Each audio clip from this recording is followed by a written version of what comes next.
President Donald Trump railed against the Democratic Party on Tuesday night as he brought attention to their attempts to eliminate the Electoral College by subverting the U.S. Constitution. Trump's comments come after far-left Colorado Gov. Jared Polis quietly signed a bill that pledges Colorado's Electoral College votes to the presidential candidate who wins the national popular vote, the Denver Post reported. Campaigning for the popular vote is much easier and different than campaigning for the Electoral College, Trump tweeted. It's like training for the 100-yard dash versus a marathon. The brilliance of the Electoral College is that you must go to many states to win. With the popular vote, you go to just the large states. The cities would end up running the country. Smaller states and the entire Midwest would end up losing all power, and we can't let that happen. I used to like the idea of the popular vote, but now realize the Electoral College is far better for the USA. The National Popular Vote, NPV, which would take effect and eliminate the Electoral College after enough states join to comprise 270 electoral votes, now sits at 181 votes after Colorado signed on. The Federalist notes that the NPV is viewed by Democrats as a cure for their inability to win in the heartland of America, but that it faces massive legal problems because it is unconstitutional. After highlighting how changes to the Electoral College are only supposed to happen through the Constitution,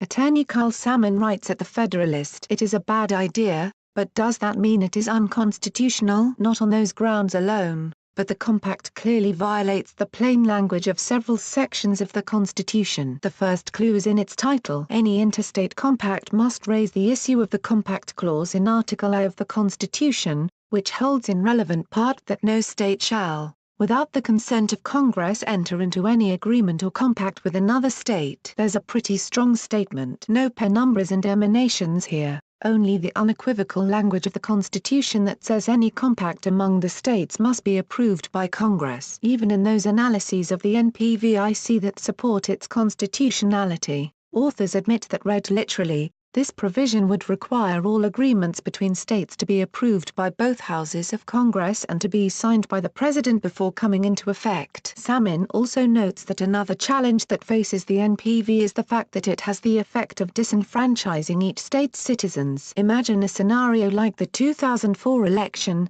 where Republican George W. Bush won a majority of the popular vote, but did not win any of the current NPVIC member states. Colorado will be the exception to this rule when it joins the compact. The result would have been that John Kerry's 10 best states all cast their votes for his Republican opponent. Does that make any sense? Is that the will of the voters in those states? Legal scholar Tara Ross produced 2 videos for PragerU that documented the importance of the Electoral College and the dangers of the NPV.